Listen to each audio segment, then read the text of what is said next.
El prefacio de Génesis capítulo 2 tiene que ser algo así. En el poco tiempo que tengo en esta mañana no vamos a poder ver todo, así que tienen grabado, escrito, ustedes tienen Génesis 2 y tienen que estudiarlo en casa. Simplemente es así que uno dice, no, pero faltó 5 puntos más.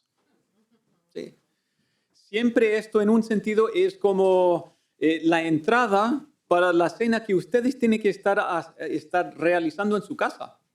El estudio bíblico diario de alimentarse también a través de distintos ministerios de la iglesia, amén. Pero es decir, en el poco tiempo sacar todo el jugo de Génesis 2 va a ser imposible.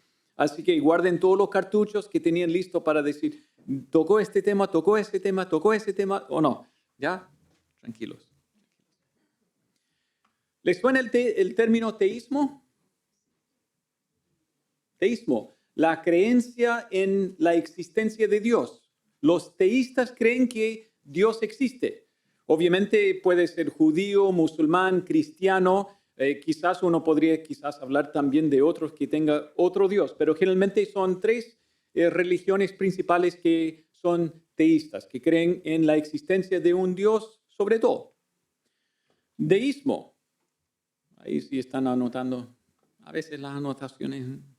Deísmo, interesantemente, muchos teístas pueden ser deístas. ¿En qué cree o en qué consiste deísmo? Deísmo es la creencia que Dios hizo el mundo y lo abandonó o que se escapó de sus manos. Por ejemplo, hay muchas personas que van a decir, sí, yo creo en un Dios más alto, un Dios altísimo, poderoso, qué sé yo, pero muchos de ellos van a decir, cuando uno comienza a preguntar un poco más, bueno, Dios no está aquí, no está activo, no está presente, no está buscando al ser humano.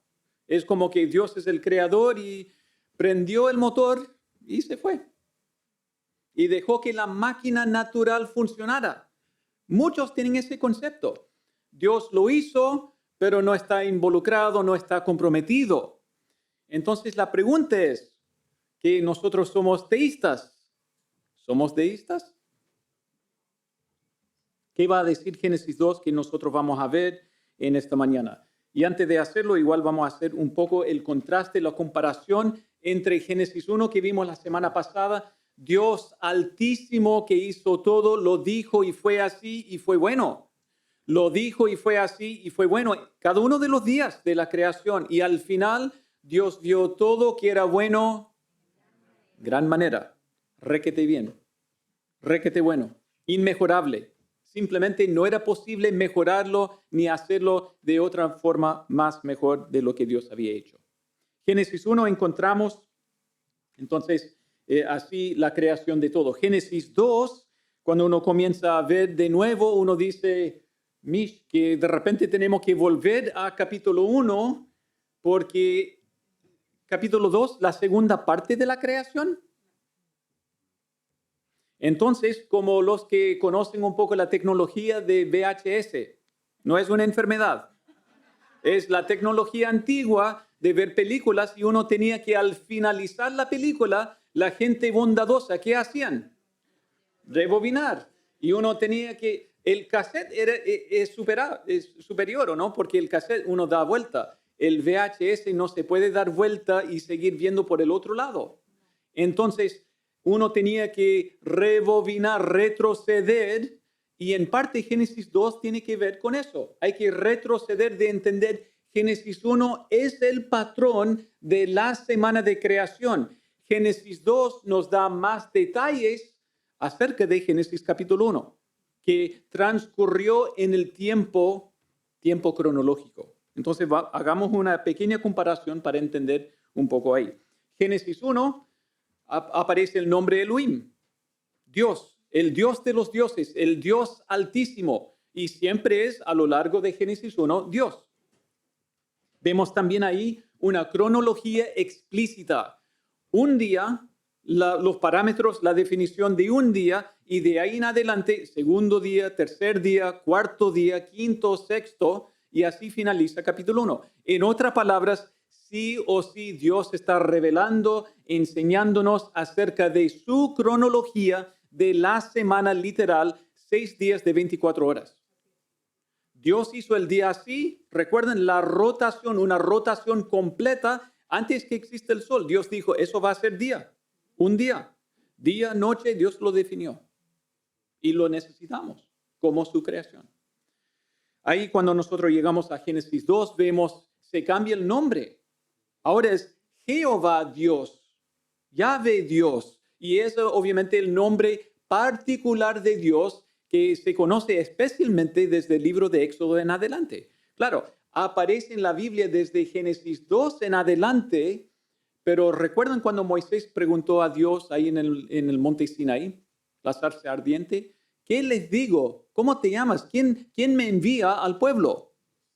Yo soy el que soy. Yo soy el Dios eternamente existente, el que siempre existe por sí mismo.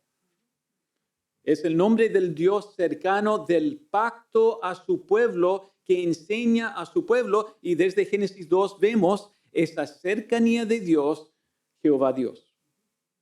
Los eruditos liberales hacen cualquier cosa con esto. Dicen, no, que algunos escribieron Génesis 1, otros escribieron Génesis 2, otros agregaron otros elementos a los primeros 5 libros. No. Es el mismo Dios, pero vamos aprendiendo la cercanía a través de sus nombres. Los nombres transmiten información, ¿o no? Nos habla algo. Los apodos también nos hablan acerca de ciertas características y cosas por el estilo. En Génesis 2 no es una cronología explícita, porque cuando estamos viendo ahí uno dice, wow, parece como todo mezclado, como si fuera. Antes de, en el momento de. Entonces, para sacar, hermanos, realmente el patrón de cronología, vayan a Génesis 1, no a Génesis 2. No como un querido amigo que me dijo, yo acepto Génesis 2 como literal, pero no Génesis 1.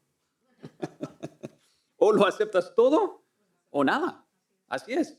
Va en orden en muchos sentidos, pero especialmente Génesis 2 es cronología implícita, que todo lo que sucedió en Génesis 2 tuvo que ocurrir dentro de los 6 días de Génesis 1. Es la única forma. Dejar que Dios nos hable. ¿Es palabra de Dios o es la tuya? Es de Dios. Es de Dios. Vemos también en Génesis 2 que todo huele a tierra. Todo huele a tierra. Todo está relacionado con lo que sale de la tierra. Los árboles, las plantas, el agua, el hombre. Todo está relacionado con la tierra. Y finalmente Génesis 2 también comienza a enfocar, en vez de hablar de todo el mundo y los cielos de este mundo, ahora Dios comienza a enfocarse en un rincón, el rincón de Edén. Y obviamente uno encuentra que Dios, que creó todo, ahora comienza a apuntar a cierto punto en particular, y esto tiene que ver con la historia que Dios quiere relatarnos de qué pasó en el principio, y estos principios desde el principio son relevantes para el día de hoy. ¿Quieres ubicarte bien en este mundo? Parece que no.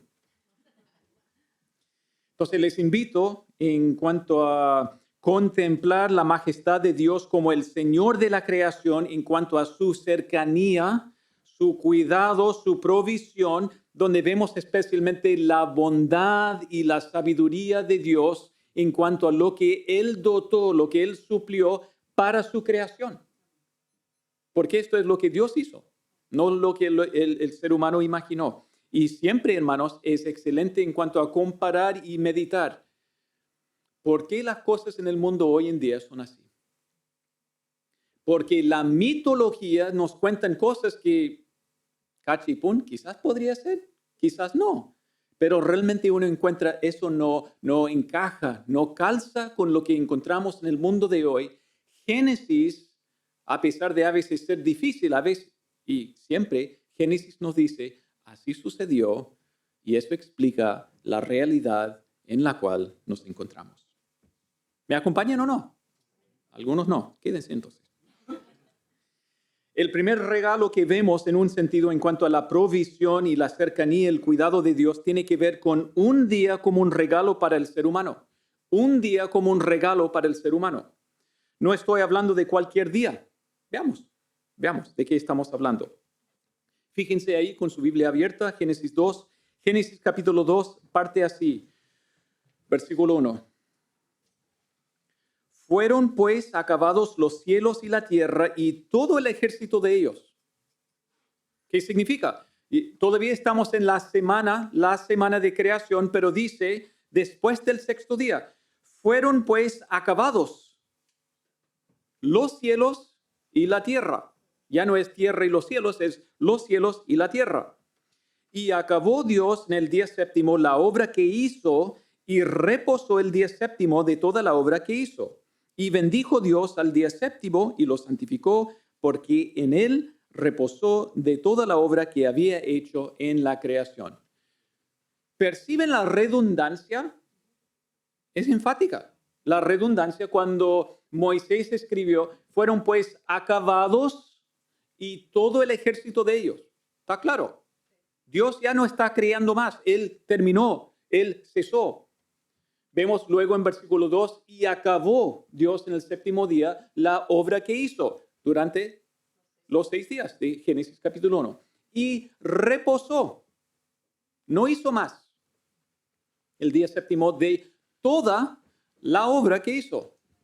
Obviamente uno tiene que hacer la pregunta, ¿por qué Dios reposó? Por ejemplo, nosotros paramos la obra por falta de recursos. Puede ser recursos económicos, recursos en cuanto a materiales, puede ser en cuanto a que los planos no fueron llevados lo suficiente y levantamos 2 pisos y después en los planos no dice el techo. Me explico que siempre hay límites o limitancias, pero aquí uno tiene que... Dios, ¿se le agotaron las fuerzas? Las ideas creativas, los recursos, las ideas.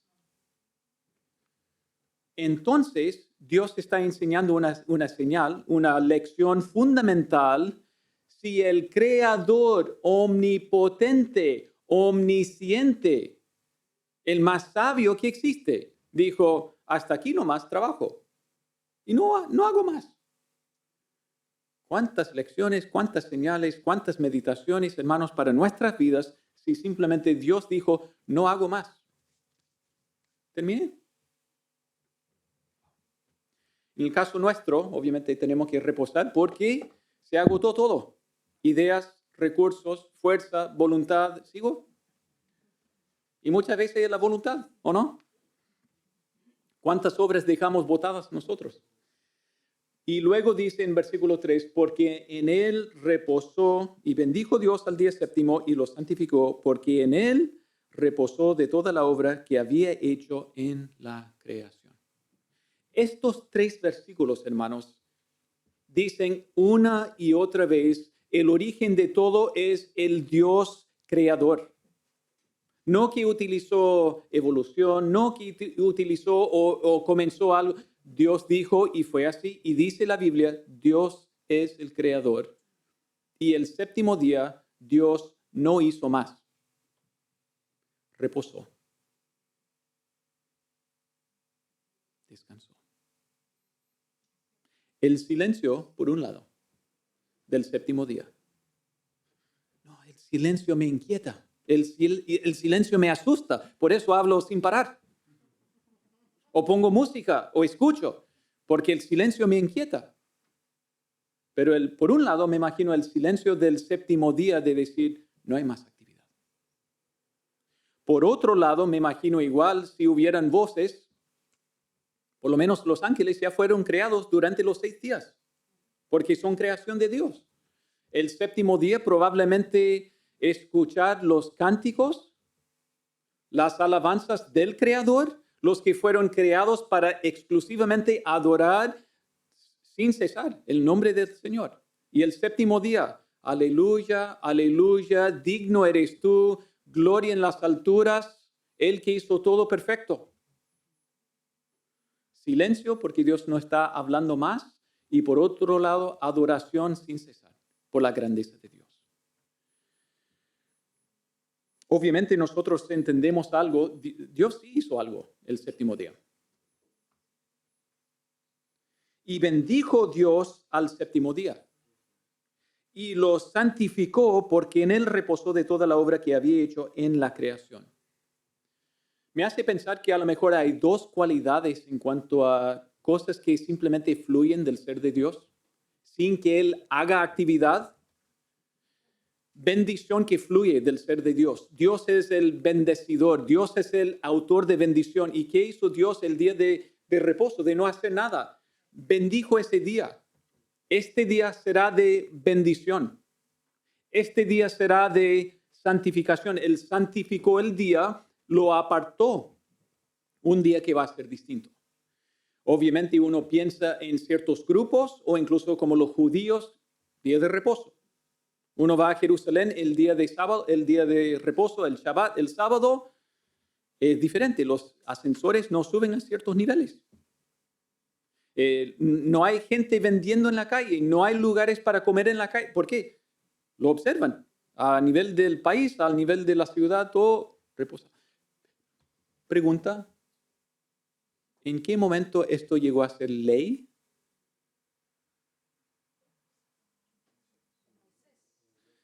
Monte Sinaí, un par de mil de años después de la creación. Llegó a ser ley con pena de muerte.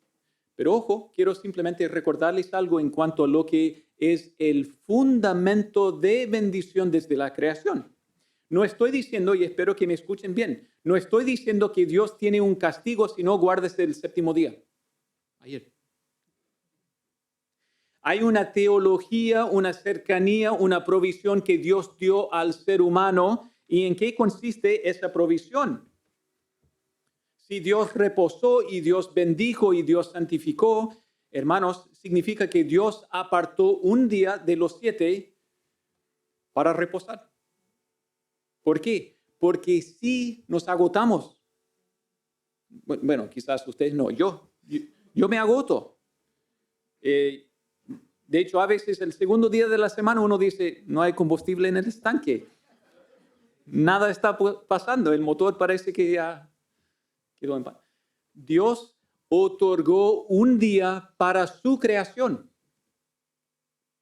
Dios dijo, después de haber creado los animales, los árboles, las plantas, el ser humano, después Dios dijo, aquí hay un regalo para la humanidad, para la creación. ¿Por qué? Porque lo finito tiene sus límites. Todo lo finito tiene sus límites. Maquinaria, animales, árboles y flores, y especialmente el ser humano. Y por lo tanto, Dios enseñó una lección fundamental que es de bendición. ¿Qué es? De reposar. De no hacer más. De decir, decido intencionalmente no hacer más ni sumar más a la agenda. No más. Y también la otra parte de eso no es solamente reposo, sino es adoración. De poder reconocer quién es el Creador y quién es el Señor y quién es el que nos cuida. ¿Y cómo nos cuida? Diciendo, tiene que haber límites o van a fundir el motor. Simplemente lo van a fundir. Pero como nosotros la creación, muchas veces decimos, si no estamos bajo ley, no lo observamos. Y Dios dice, quiero bendecirles. Como mi creación, necesitan entender el reposo y necesitan especialmente entender la conexión, particularmente con adoración. Somos expertos en hacer todo al revés. No trabajamos bien, reposamos demasiado. No tengo trabajo y cuando tenemos trabajo, tengo demasiado. Nunca contentos. Y Dios nos enseña, trabaja bien, sé productivo como Dios. Crea, inventa, haz. Y después entiende a la vez como Dios hay límites, momentos de simplemente decir, necesitamos descansar. El reposo que Dios dio también tenía que ver con, en el Antiguo Testamento, esclavos, animales, tierra, árboles. Todo aspecto de la creación tenía que poder reponer fuerzas, por lo menos un día. En cuanto a la tierra, un año. Árboles, un año. ¿Por qué? Porque Dios es el Señor de la creación. Entonces, obviamente, hermanos, aquí no estamos hablando de una ley de decir pena de muerte como era Éxodo capítulo 35. Si haces fuego, Se acabó. Dios está diciendo, quiero enseñarles lecciones fundamentales. Necesitan poder descansar. ¿Qué implica? Trabajar lo necesario, lo correcto, y luego descansar. Y para algunos les cuesta mucho.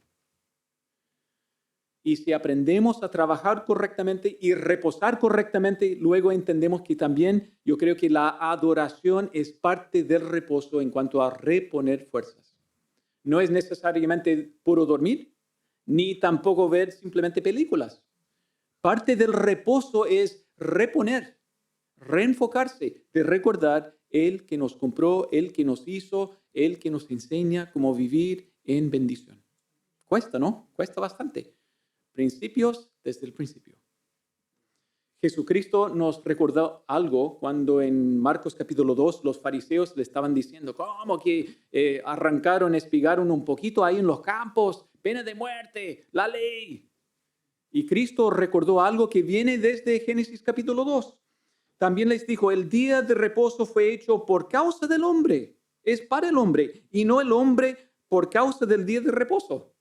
El hombre fue creado y después el séptimo día como un regalo para la creación. Por tanto, el Hijo del Hombre es Señor aún del día de reposo.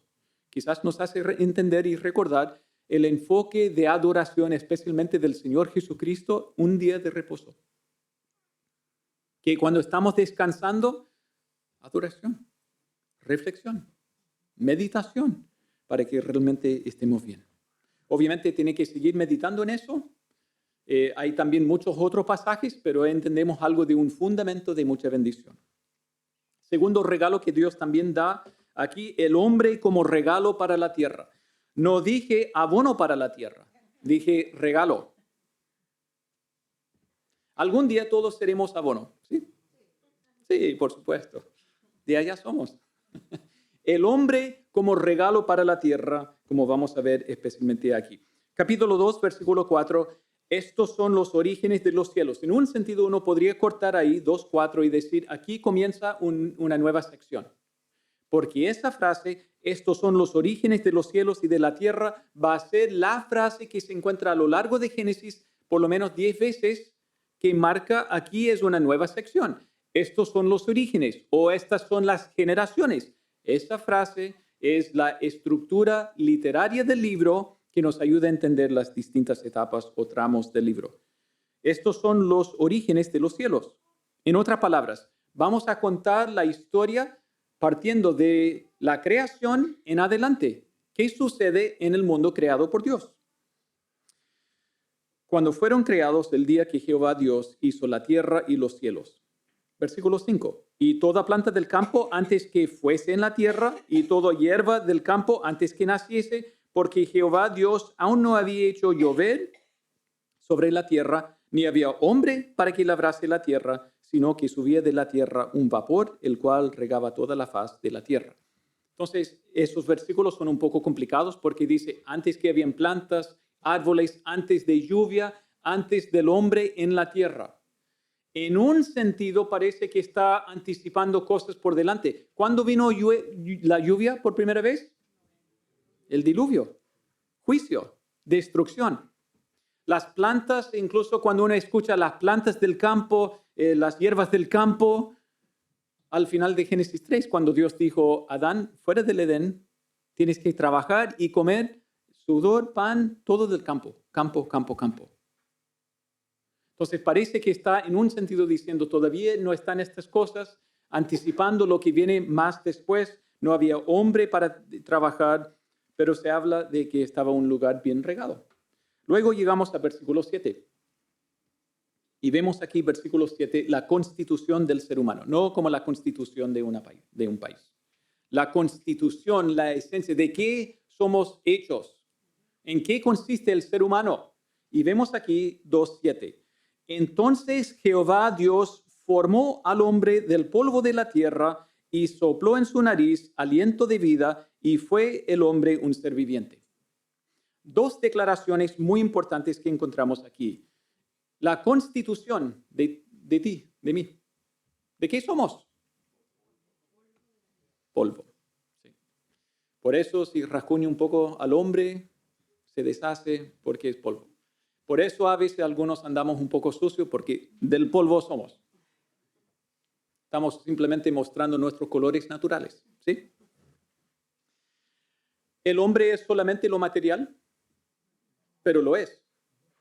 En un plano, en un sentido, no somos superiores que los animales en un sentido. ¿Por qué? Porque somos terrenales y fíjense qué sucede con el animal igual que el hombre después de cuántas semanas, después de morir. Se descompone. Somos materiales. Dios dice que somos terrenales, por un lado, sí. De acá somos, de este planeta, de lo material lo somos. Esto es material, ¿sí? Si lo corta me duele, porque es material, pero es real, es tangible. Por otro lado, ¿qué más dice el Señor en cuanto a esto? Porque el ser humano no fue simplemente polvo y ser viviente. ¿Qué dice la segunda parte? Y sopló en su nariz aliento de vida. Dios puso vida en el ser humano al momento de soplarle. Antes de eso, sin el aliento de Dios, el ser humano no era ser viviente. Era un cadáver, podríamos decir, era barro, no era ser viviente. Con el aliento de vida, que es un regalo de parte de Dios, vida que proviene exclusivamente de Dios, el ser humano llega a ser un ser viviente. Dios es el autor de vida. Entonces, por otro lado, ¿qué somos? Somos material e inmaterial. La parte espiritual del ser humano. Hay muchos en este mundo que no aceptan Génesis 1, un Dios creador, y creen, no, somos productos químicos. ¿Sí? Solamente la parte material. Pero cuando le dice algunas palabras feas, ¿por qué se alteran tanto? ¿Por qué se enojan si somos simplemente carne y hueso y nada más? Porque todos entendemos que somos algo mucho más allá. La dimensión espiritual, mental, emocional del ser humano, que es real. Dios nos hizo material e inmaterial y así somos la composición del ser humano. ¿Está claro, no? Es fundamental, es bíblico entender. Muchos que van a decir, no, que somos solamente espíritu, solo el espíritu es bueno. Pero Dios creó el cuerpo primero y después el espíritu. Y también en Jesucristo, que es la parte que se redime. Fue una pregunta tramposa. Porque a través del Señor Jesucristo, primero el alma, el espíritu redimido y después la resurrección, el cuerpo también. Todo comprado por el Señor Jesucristo para glorificarle y también en la resurrección todo pertenece a Él. Todo, todo, todo. No solamente la parte inmaterial. Eso es lo glorioso de la obra que hace el Señor. Entonces vemos aquí en Génesis 2:7, algunos de nosotros a lo mejor somos capaces de hacer un monito de barro. La palabra que Dios usa aquí en Génesis 2:7 es de formar, como la obra del alfarero ahí, con su greda, formando. Y es un término de arte, un término artístico, de formar al ser humano del polvo de greda de allá somos. Recordamos aquí en 2:7 algo muy importante en cuanto a nuestra composición terrenal. Nuestra cuna, la tierra. Nuestro hogar, esta tierra. Y nuestra tumba, la tierra. De acá somos. Gloria al Señor que a través de Jesucristo y la salvación entendemos que tenemos otra patria más que esta tierra. La patria celestial debido a lo que Jesús ofrece y también asegura. Si no fuera por eso, solo de la tierra en un sentido seríamos, pero entendemos, gloria al Señor, algo mucho más allá. Tercer regalo que encontramos, no tanto el hombre a la tierra como regalo, ni como abono. Ahora entendemos la tierra como regalo para el ser humano. Cuando Dios dice, esto es lo que doy a la humanidad, la tierra, tanto el planeta, pero vamos a ver algo más allá. Tampoco Dios está hablando acerca de una parcela en cierto sector. ¿Me explico? Dios no necesariamente nos ha prometido una parcela ahora en esta vida, aunque algunos la tenemos. El huerto de Edén. Desde versículo 8 hasta final del capítulo, todo está centrado, enfocado en el huerto de Edén. Vamos desde los cielos, la tierra como planeta, a hablar de un rincón, una parcela, la parcela de Edén, donde Dios está enfocando su obra y de ahí partió toda su obra en este planeta. Algunos dicen el paraíso suena como mito. ¿Qué dice el Señor desde el principio? Versículo 8, y Jehová Dios plantó un huerto en Edén, al oriente, y puso ahí al hombre que había formado. Entonces, Dios hizo este huerto, un jardín botánico, podríamos decir, un huerto de árboles frutales. Dios lo plantó en Edén, un sector, una zona, y luego puso al hombre, Adán, ahí. Y vamos a ver por qué. Importante tomar en cuenta que Edén significa placer o deleite. Es decir, el huerto de Edén es el lugar de deleites. Recuerdan lo que vemos ahí en versículo 9. Y Jehová Dios hizo nacer de la tierra todo árbol delicioso, deleitoso para comer y a la vista. Y bueno para comer, también el árbol de vida en medio del huerto y el árbol de la ciencia del bien y del mal. Entonces entendemos de que Dios creó este lugar de deleites. Nos sorprende que cuando vemos más adelante en el reino milenial va a ser un reino de deleites, pero los buenos deleites en adoración correctamente como Dios quiso. Los nuevos cielos, la nueva tierra, es decir, el final, se parece bastante al principio, intencionalmente. Y Dios habla de estos deleites de su creación, de su provisión. Por ejemplo, queridos, y lo vamos a ver un poquito más adelante en cuanto a toda la provisión, todos los árboles que Dios puso en ese huerto diciendo, pueden comer de todos estos árboles. Todo esto es manzanas, peras, naranjas, plátanos, mangos, chirimoya, etcétera. Sigue sin límite.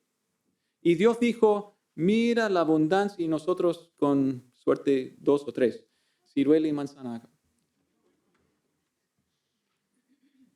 Este jardín botánico era el hogar que Dios había preparado. Era el lugar, pero era a la vez el hogar. Y piensen si han conocido los jardines botánicos. Y uno dice, impresionante, los colores, las flores, todo ordenado. Es muy diferente que ver un bosque tupido donde no puedes entrar. La quila, todo cruzado, árboles todo torcido, impenetrable. Es muy diferente cuando uno entiende lo que es un huerto todo ordenado, todo presentado y algo muy especial que Dios hizo. Y vemos también en ese lugar, Adán tenía varias responsabilidades, aún en Adán, que vamos a ver más adelante, especialmente versículo 15, cuando Dios le encargó a Adán algunas responsabilidades. Vemos aquí, versículo 8, Dios lo puso al hombre en el huerto. Vas a tener responsabilidad, Adán. Vas a tener varias responsabilidades, algunas terrenales, otras en un sentido celestiales, espirituales. En todas mis investigaciones, uno percibe lo que es algo del diseño que Dios hizo acá en cuanto al huerto de Edén, que es más que simplemente un huerto frutal, más que simplemente un jardín botánico. ¿Saben lo que es? Es un santuario.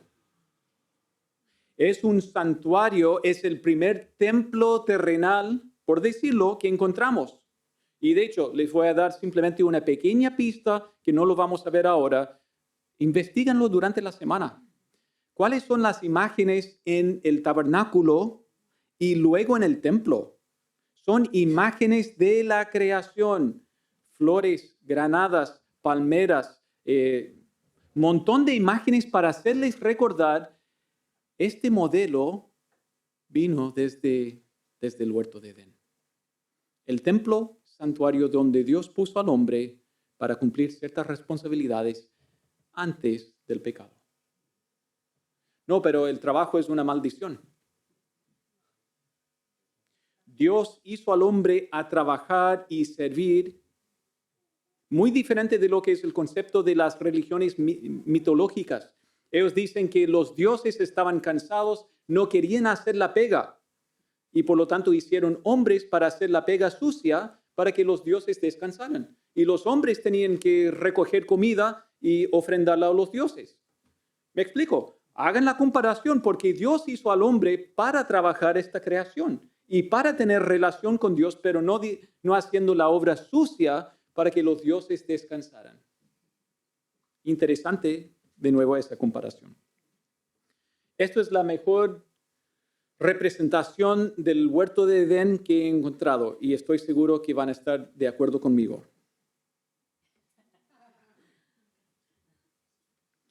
Eso es el huerto de Edén. Si no lo sabían, después les puedo dar más pruebas, ¿ok?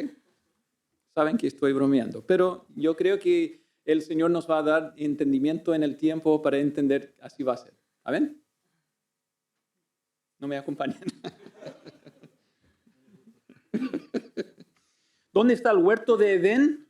Aquí vemos desde versículo 10 en adelante las indicaciones para tratar de ubicar el huerto de Edén. Se menciona 4 ríos. Y antes de eso entendemos, versículo 8, y Jehová Dios plantó un huerto en Edén. Edén es en primer lugar una zona, una región.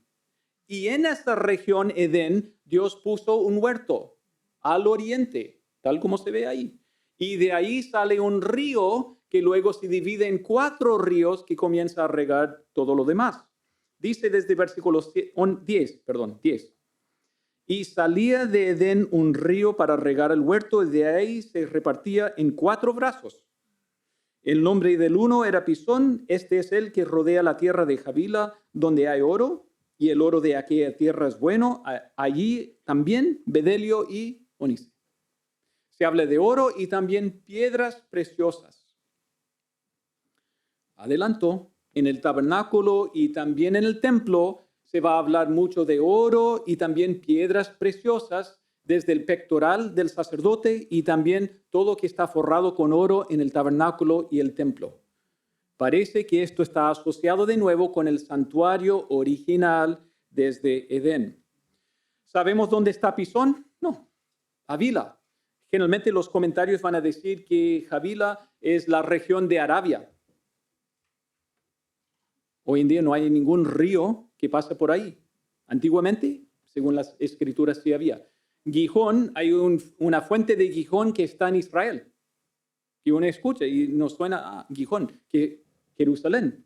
Pero tampoco hoy en día hay un río con ese nombre. Y de hecho, toda la tierra de Cus, cuando uno va al capítulo 10 de Génesis, parece que podría ser Irán occidental, donde algunos de los hijos de Cus son Havila, Mish y algunas cosas por el estilo. En otras palabras, Mesopotamia. Creciente fértil que nosotros entendemos según las instrucciones. Todo esto es simplemente la descripción. Luego encontramos los 2 ríos bien conocidos, Tigris y Éufrates. Fíjense, los 2 ríos desconocidos tienen mucha descripción. Cómo se llama la tierra, qué hay en esa tierra, pero los 2 ríos ya identificados en los días de Moisés, no se dice nada en cuanto a lo que hay. Simplemente nos hace pensar, esto es lo que sabemos, esos 2 ríos identificados. La pregunta, hermanos, según lo que entendemos en cuanto a las civilizaciones más antiguas en la tierra, ¿dónde están? Están como justo en el centro. Uno dice, más o menos todo en este sector. Seguramente el huerto de Edén estaba en alguna parte de ese sector. No sabemos exactamente. A lo mejor estaba aquí y se repartían los 4 brazos. No sabemos. Es el afán y la preocupación de Dios decir, oye, necesitan identificar de nuevo el huerto de Edén. Tienen que volver al huerto de Edén. Algo sucedió en Génesis 7, 8, que también en un sentido borró la historia de ahí en adelante. El diluvio. Huerto de Edén en cierto momento quedó bajo agua. Y además había un guardián para que no pudieras volver a entrar. Que lo vamos a ver en otro capítulo, así que no voy a hablar de eso. ¿Bien?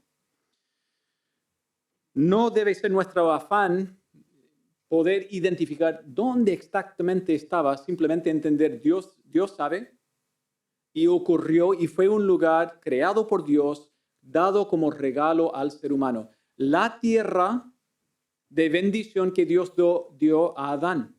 Esta tierra, Adán, la tierra prometida, la tierra de bendición, la tierra donde tú trabajas, pero también adoras al Señor, esto es el regalo para ti, Edén. Obviamente tiene conexión con más adelante lo que va a ser la tierra prometida que Dios le da a Abraham. El creador, él que es el dueño de todo, dice a Abraham, te voy a dar una parcela para siempre, hasta el día de hoy. Que si no has leído la Biblia, que vamos a ver varios capítulos más adelante, entendemos por qué hasta el día de hoy hay guerras sobre un trozo, menos de una región, y hay guerras por milenios. Dice luego en versículo 15, tomó pues Jehová al hombre y lo puso en el huerto de Edén. La segunda vez que Dios dice que lo hizo. Versículo 8, Dios plantó un huerto y puso ahí el hombre. Versículo 15, tomó pues Jehová Dios al hombre y lo descansó.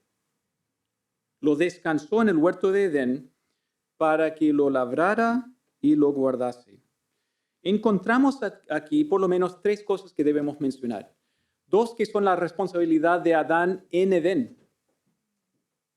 Antes de la maldición del trabajo, como algunos piensan. El trabajo existió antes de la maldición. No sé cuántas veces he escuchado de hermanos creyentes. No, el trabajo es una maldición. Aprendamos estas lecciones de que debemos reflejar la grandeza del Señor siendo productivos, haciendo contribuciones, ordenando, separando, ¿sí? Llenando como Dios lo hizo desde el principio. La primera cosa que dice ahí es que Dios lo puso en el huerto de Edén para que lo labrara. Y esa palabra significa así, servir en otros contextos significa servicio. Los sacerdotes, esa es la misma palabra, sirven al Señor trabajando en el recinto del santuario, del templo, las cosas en que Dios les había designado labrar. Tenía que ver también obviamente un aspecto de trabajar la tierra. El jardinero, Adán. Adán, estás ahí en el huerto para trabajarlo. Si hay que regar porque no estaba lloviendo, tenía que abrir para que pasara el agua. ¿Ustedes conocen eso? ¿Han vivido esa experiencia donde pasa el agua una vez a la semana y uno tiene que abrir porque el canal te trae agua? En otras regiones, ¿cierto? De Chile. Es la experiencia. Una vez a la semana llega el agua. Y si abres, entra el agua y uno lo va canalizando, abriendo y después se cierra. Acá en el sur el Señor desde Génesis 6 lo envía desde arriba. No tenemos que hacer esa pega, pero Adán tenía que trabajar, tenía que podar, tenía que ordenar. Es parte de lo que Dios le dio a hacer. Otro aspecto también tiene que ver con guardar. Y lo puso para que lo guardase.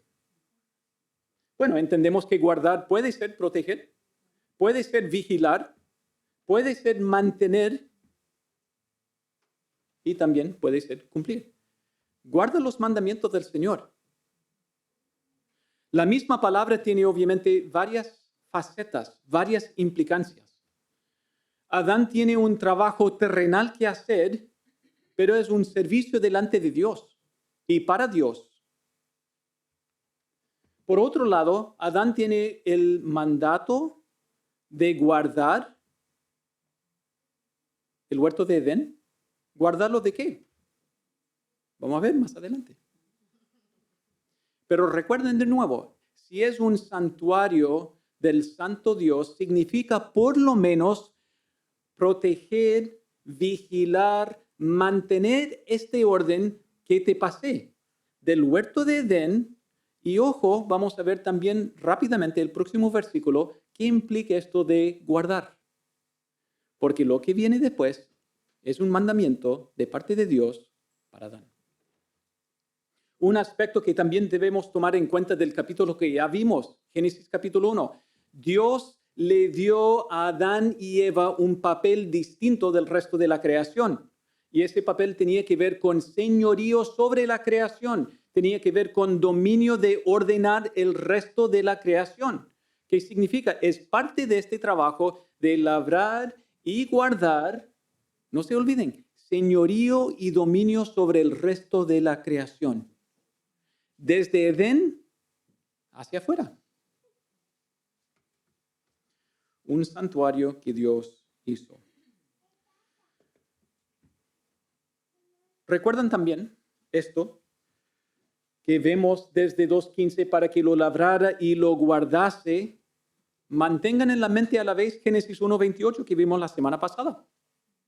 Dios le dijo, fructificad y multiplicaos. Que no se queden simplemente Adán y Eva para siempre, sino que fueron bendecidos para poder procrear, multiplicarse. Y luego, ¿qué dice? Llenad la tierra y sojuzgadla y señoread.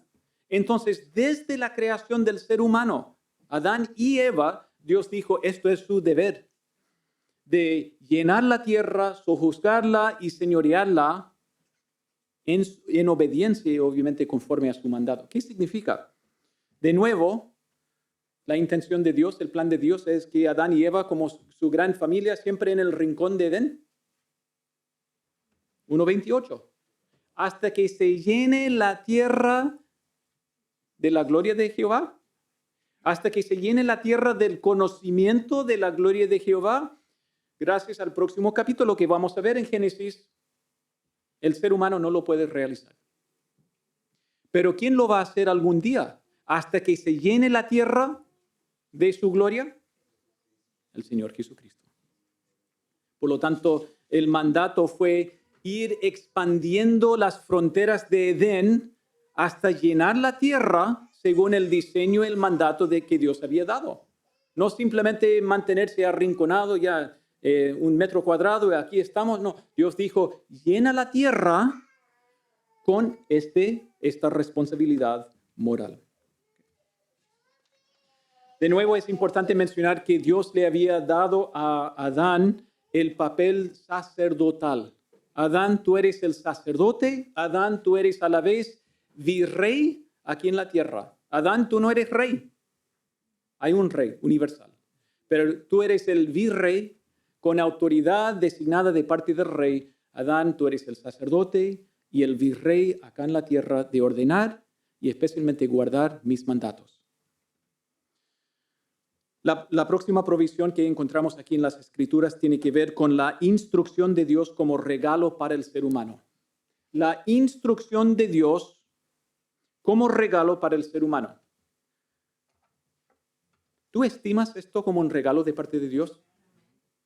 No, pero está lleno de mandamientos y restricciones y leyes y qué sé yo. Bendita revelación de parte del Señor.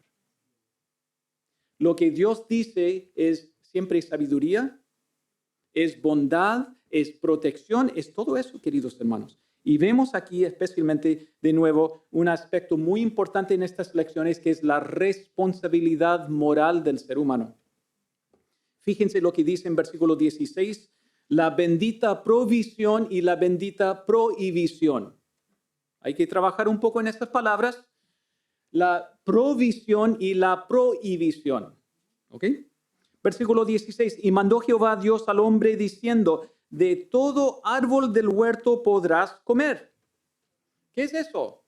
Es la bendita provisión. Adán, no te vas a aburrir con la provisión de esta variedad, diversidad, las muchas opciones aquí en este huerto. No vas a tener que repetir ni siquiera un día la dieta, ni el plato, ni las opciones.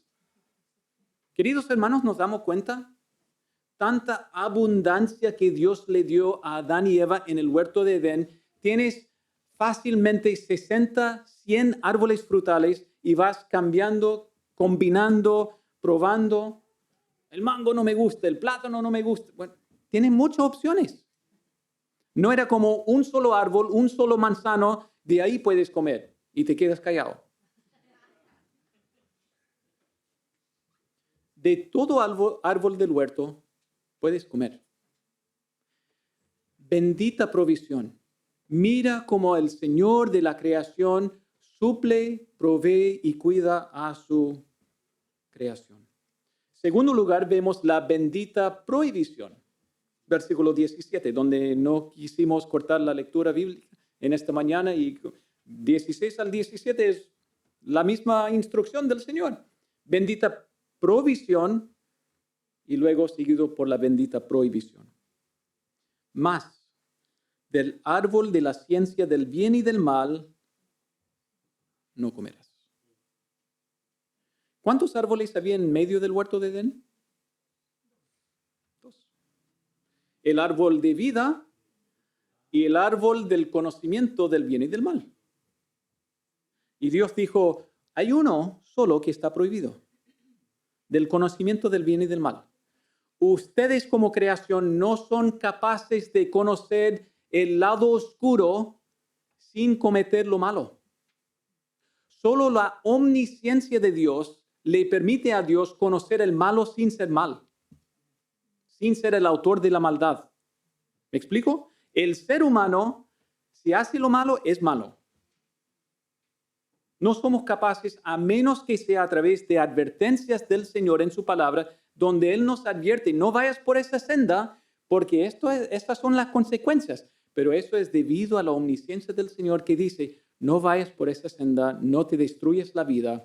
Dios dice aquí, más del árbol del conocimiento del bien y del mal no comerás. ¿Por qué? Aquí es porque es una bendita prohibición. Porque el día que de él comieres, ciertamente morirás. No vas a poder manejar, ni controlar, ni limitar las consecuencias. Dios les dio vida, bendición, comunión, todo lo necesario para vida y piedad. Todo. Y Dios dijo, no comen de ese árbol. Bendita prohibición. ¿Por qué? Porque estaba protegiéndoles de algo que les iba a destruir. Versículo 18, y dijo Jehová, no es bueno que el hombre esté solo, le haré ayuda idónea para él. Vemos recién por primera vez aquí en la historia de la creación que Dios dice, algo que hizo no era bueno. ¿Qué es lo que era? La soledad del hombre. No es bueno, y Dios dijo, le haré una compañera indispensable para él. Y algunos se ríen. Esa es una buena traducción. Sabemos que nuestra traducción siempre dice ayuda idónea, pero haciendo la investigación en la semana, esto también es una excelente comprensión o traducción, la compañera indispensable, porque muchas veces uno piensa es solamente un ayudante inferior. El maestro es el que realmente vale, el ayudante, maestro, ¿cómo vamos a construir? No preguntes al ayudante, él no cacha nada. El mecánico, él sabe. El ayudante, ¿para qué esta llave? ¿Para qué este destornillador? Sí. Entonces, entendemos el diseño de Dios. No estaba diciendo, bueno, voy a hacer una ayudita inferior. Dios dice, una compañera indispensable. Luego en capítulo 2, versículo 20, mas para Adán no se halló compañera idónea para él. De nuevo, Dios está enfatizando, algo quedó, y no es tanto como que Dios dice, no pensé en eso. El hombre está solo. Rayos, ¿qué hago aquí? Antes de solucionar ese problema, ¿qué hace Dios? Hace algo intencional. Adán está solo, yo sé. Estás llorando todo el día, estás solito, no tienes... ¿Cómo preparo este plátano? ¿Cómo prepara esta manzana? ¿Estaba frito Adán? Versículo 19, Jehová Dios formó pues de la tierra toda bestia del campo y toda ave de los cielos y las trajo a Adán para que viese cómo las había de llamar. Dios hizo pasar todos los animales delante de Adán y Adán decía, tortuga, león, cebra, jirafa, caballo, chancho, qué sé yo. ¿Por qué? Por un lado, Dios está haciéndonos ver, Adán fue hecho a la imagen de Dios. Él hace algunos trabajos de Dios. Capítulo 1, Dios llamaba día y noche. Dios llamaba tierra, mar. Dios llama todo. ¿Qué significa? Una capacidad de señorío. Y aquí Dios dotó a Adán, como es imagen de Dios, tú tienes el trabajo de nombrar todos estos animales. Y a la vez fue una segunda lección en cuanto a hacerle ver macho, hembra, macho, hembra, macho, hembra, macho, hembra. Señor, ¿falta algo aquí?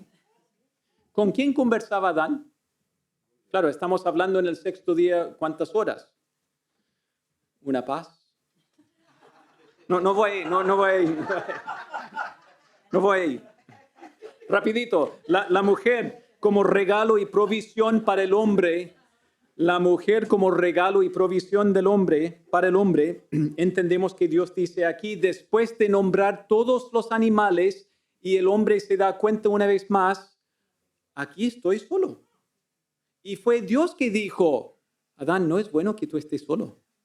Si Dios dice que no es bueno que el hombre esté solo, hermanos, creémosle. Para discipulado, no es bueno que el hombre esté solo. Ahora, eso no quiere decir que a veces Dios permite que uno sea soltero. ¿Me explico? Pero no es bueno, aun cuando estamos casados, que siempre estemos buscando estar solo. Me arranco, me escondo, me aparto de todos. Dios dijo, no es bueno. Simplemente no es bueno. Escuchemos al Creador. ¿Y qué hizo el Señor aquí? Versículo 21. Entonces Jehová Dios hizo caer sueño profundo sobre Adán, y mientras éste dormía, tomó una de sus costillas y cerró la carne en su lugar. Y aquí tenemos la imagen de eso. Y me encanta este cuadro. Porque Dios tomó, literalmente se ve ahí, una costilla y lo puso cabeza. No es la idea. De hecho, yo creo, hermanos, no es la mejor traducción, porque costilla puede significar costilla o puede significar costado. Y en vez de este cuadro, quizás una interpretación hiper literal, Dios tomó la costilla y formó la mujer. La palabra aquí es que Dios construyó o armó la mujer. No sé por qué Dios usa el término artístico de formar al hombre, pero cuando se habla de armar o hacer la mujer, es el término de construcción, de hacer una casa, de construir. Y Dios tomó el costado y construyó, ensambló, hizo una mujer para Adán. No vayan a sacar interpretaciones raras, es simplemente es llamativo que Dios tomó de su costado. ¿El hombre fue de qué? Del polvo. ¿La mujer es de qué? Del costado del hombre. Y también nos ayuda a entender cuál es su lugar según el diseño del Señor. No, su costado. No metiendo los dedos en las costillas, sino a su lado. Entendemos, por lo tanto, la intimidad, la armonía, la comunión que Dios diseñó, hombre y mujer igualmente, igualdad en ciertos aspectos, imagen de Dios, relación con Dios, la misma cualidad, la misma calidad, ¿sí? La diferencia, encontramos una distinción en ciertos sentidos en cuanto a responsabilidad en el matrimonio. El hombre, dado el trabajo de parte de Dios de ser la cabeza. ¿Y qué significa? Ordenar, guiar, cuidar, proteger. Pero entendemos, Dios no tomó Eva de la cabeza para que fuera sobre el hombre. Dios no tomó a Eva desde el pie para que estuviera bajo el pie del hombre. Dios tampoco lo hizo de otra forma. Le tomó de su costado al lado del hombre, de su marido, siempre va a estar la esposa. Habla, hermanos, de nuevo, comunión. No desde arriba hacia abajo. Las migajas de comunión con el Señor vienen de mí. No, el mismo nivel. Armonía en el matrimonio. La intimidad de lo que se comparte. La intimidad y la intimidación son dos cosas distintas, ¿no? Sí, un par de letras distintas, pero la intimidad de compartir y especialmente esa comunión que el hombre no tiene con animales ni con su trabajo, con su esposa. Ahí está la bendición. Y vemos la bendita provisión de la esposa cuando Dios dio el fundamento de la familia, que es el matrimonio. Y vemos también el fundamento de la sociedad, es el matrimonio y luego la familia. Eso es el fundamento que Dios dio desde el principio. Si el matrimonio está débil, la sociedad está débil. Si la familia está débil, la sociedad está débil. Y Dios lo enseñó desde el principio. Cuando Adán vio a Eva, él dijo, esta me corresponde, porque hueso de mis huesos, carne de mi carne, ella será llamada varona porque de varón fue tomada. Semejanza, correspondencia, comunión. Por tanto, dejará, versículo 24 y 25, un pequeño comentario. Por tanto, dejará el hombre a su padre y a su madre y se unirá a su mujer y serán una sola carne unida. Comunión, armonía, intimidad. Y estaban ambos desnudos, Adán y su mujer, y no se avergonzaban porque no había pecado todavía. Encontramos de nuevo la gran bendición de parte del Señor. Las primeras lecciones, hay fácilmente, hermanos, 4 o 5 lecciones, lo voy a mencionar nomás porque no hay tiempo. Trabajo, reposo, adoración, servicio, qué es el ser humano y también qué es el matrimonio. 4 o 5 lecciones fundamentales desde Génesis 2. Si quiere verlo, vea ahí en YouTube donde se sube esto y se puede ver. Hermanos, es simplemente de reflexionar sobre la cercanía, el cuidado, la sabiduría, la provisión de tanta bendición de parte del Señor aquí en su creación. Especialmente al hombre y a la mujer en el matrimonio como el elemento más básico de la sociedad.